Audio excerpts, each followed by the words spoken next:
Hey guys, Cole here. Welcome back to another free-to-play recapper, episode 11 in 27 days on the free-to-play. And guess what? Big things have been happening on the free-to-play. I'm not even joking, guys. The account has grown a lot since you've seen the last episode. And if you're somebody that wants to see some kind of progression in your account as well, then maybe you can stick with this free-to-play journey, because I give tips not for just the new players, which honestly, I don't think I have many as viewers anymore on my channel, but maybe players who want to see, okay, how would you do it if you started over? Would you change something that I've done? I think the biggest mistake I've done since I've started maybe was picking Mordecai. I think he hasn't helped my account so much as other champions would have done, let's say Miscreated Monster or Deacon Armstrong. But I mean, the choice was done. I can't do anything about it. We have to work with what we have. I have 4 level 60s at this point, all have masteries. I farmed masteries for Aox, and he does have War Master now with a lifesteal set on. The biggest problem that I have on the account right now is honestly silver just does not let me to have the opportunity to roll gear at level 12 and see how they do, and then use that gear on my champions. What I have to do is basically, if it's an item that I know it's kind of bad, I have to sell it. There's no way around it.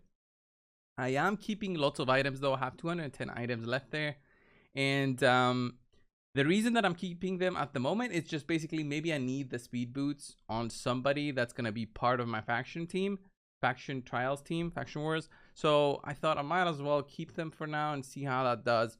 But with the team that I have now, 4 champions with masteries, all with the lifesteal set except for Mordecai, I'm doing pretty well on clan boss. Clan boss is where I think you see your progression. We have Mullet Reaver, who is number 1, I think, in all of the competition right now, because of, I would say, his champions that he has have really helped him skyrocket progression. I will say that Geomancer is just fantastic, but he managed to also get Deacon Armstrong and a blessing on the one legendary that we all have and are able to use. So I think that gives him a huge advantage over others. But that's not to say that his progression is not comparable, you know, if he didn't have those, because he's actively pushing arena. That's what I'm really surprised with. Everyone almost is at gold 1, but him and Odd One are in gold 5, and they are just cruising their farming.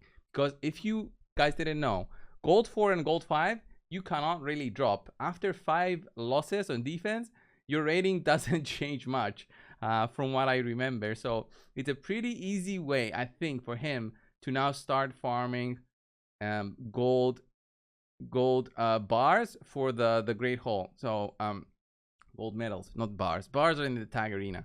But for me, I'm having issues at this point in arena. I'm stuck in gold 1 and I lose a lot. When people attack me, I drop a ton. So I think I might do the strategy that is just clicking the refresh button all the time until I find 1-person defenses, just to climb up to gold 4.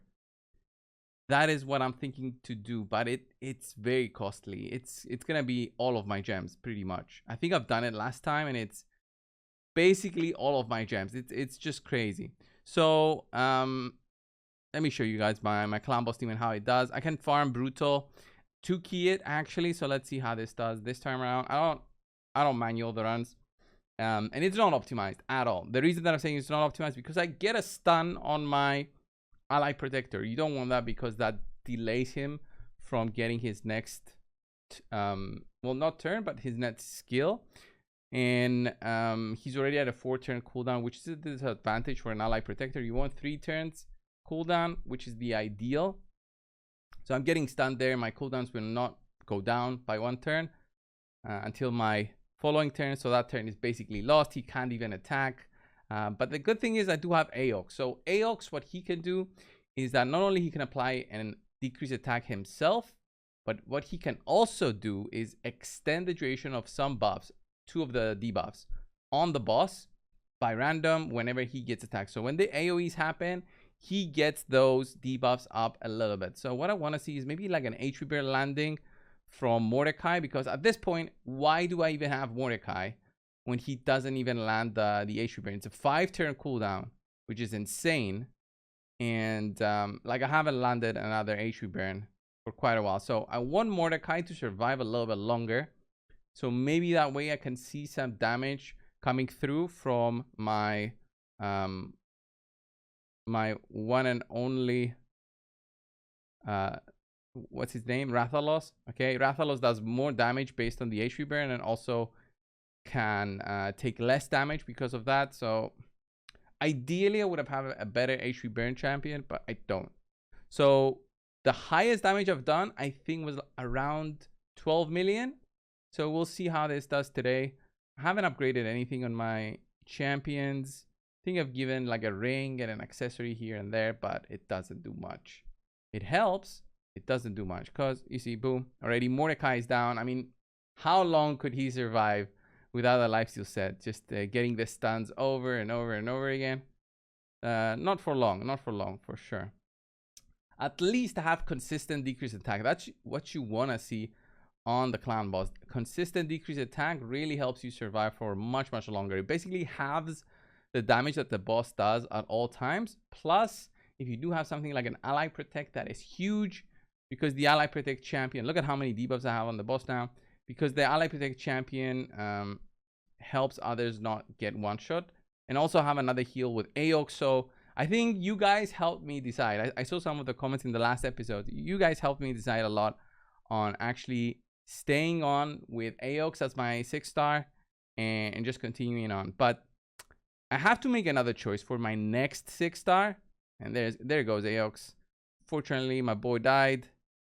Debuff block there. I don't know when that happens. I don't understand when that happens. No decrease attack there on the boss. That is very bad. I need to land it now, and I also need a War Master proc. No War Master proc, but at least we landed a decrease attack. So this is like a very bad fight.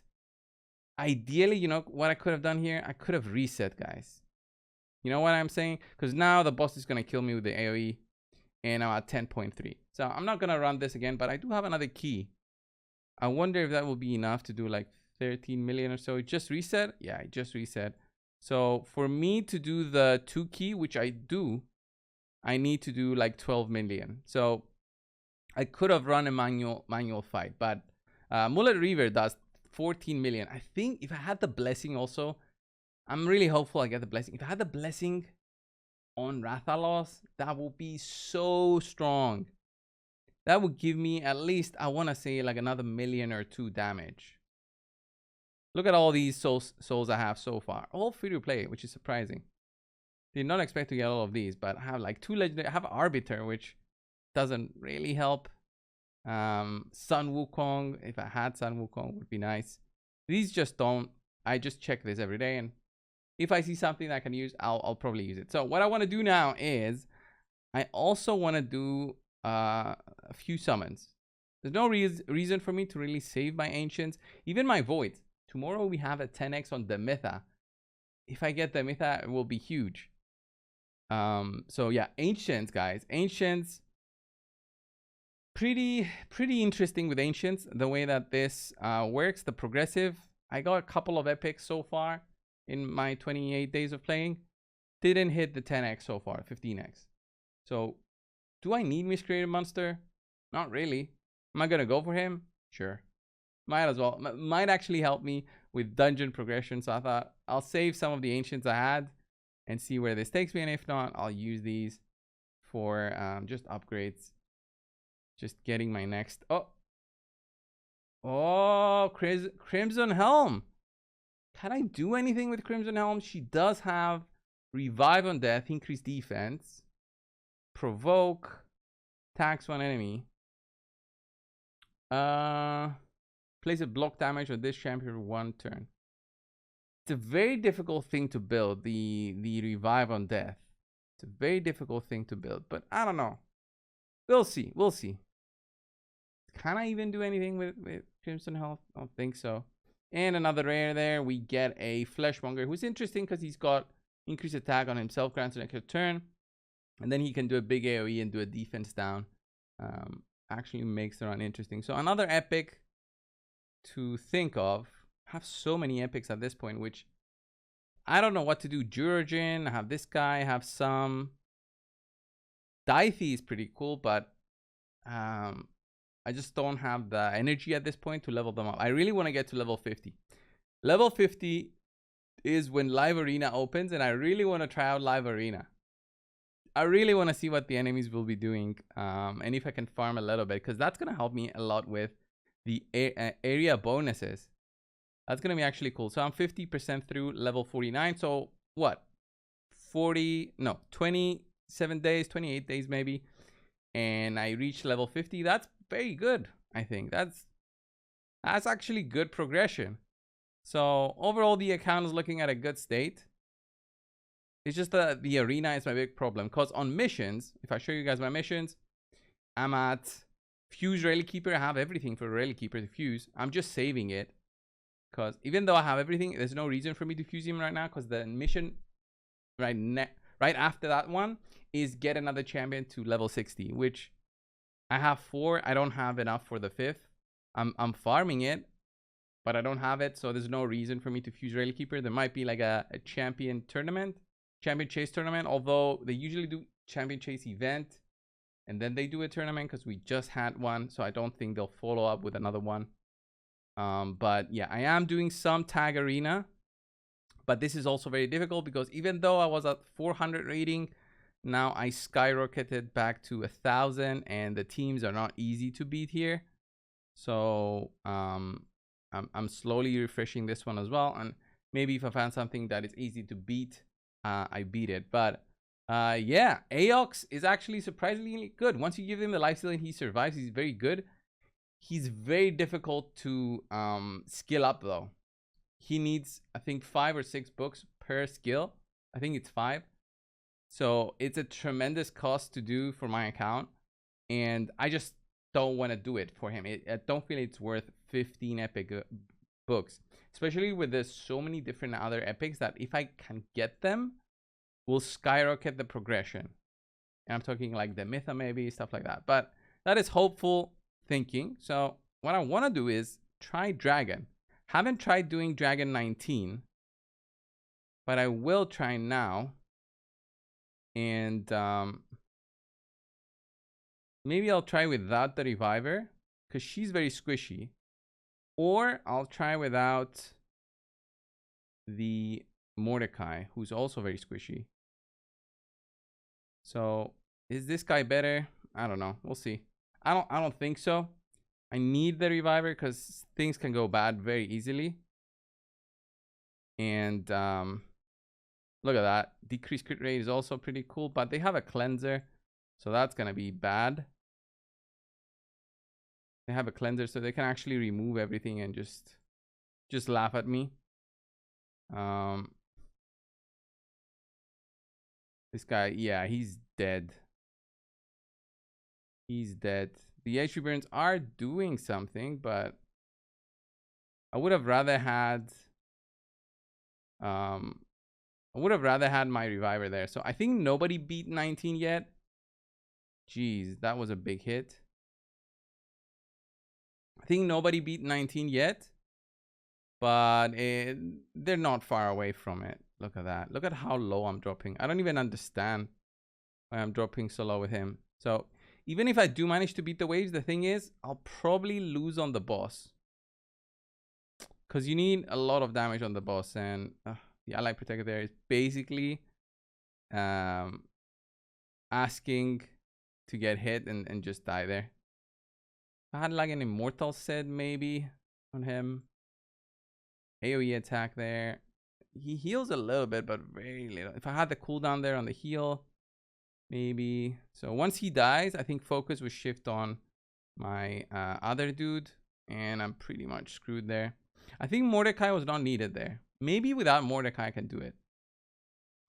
So Mordecai helps a lot with the 40 extra accuracy, but I think I can do with more accuracy because I have like an accuracy banner I can give to my kill. That could be something. And yeah, we beat the wave 1 in 60 turns. Block damage right there. Come on, get a turn. Come on. Jeez. All right. So wave 2 becomes interesting, but we can do like an AoE. It's the same wave as before. The only problem is the Lurias there with their freeze and block revive. Although I don't care about a block revive because I don't have a revive. But I gotta kill the Lurias first. Decreasing crit rate is nice because you never know. But yeah, that saw that damage there. It's just nuts. So yeah, if I had a full team now, maybe I could have done something better. Yikes. And basically this is done. But there's no rush to beat stage 20. Although it would be nice to make a team for it so I can farm it. Maybe if I can upgrade my Grey Hole a little bit more, I can do something, but not really close to farming it when arena is the stalling factor at this point. I think getting to gold 4 is the key. But should I use all my upgrades to get there? I don't know. Not upgrades, gems to get there. Well, anyway, guys, this was the episode 11. Just doing a recap. Did some summons, showed you everything. What do you guys think of the progression so far? I did not expect my missions to be this quick to reach the final 60. You know, so quickly. But yeah, this was it. Thank you all. Subscribe. I'll see you in the next one. See ya.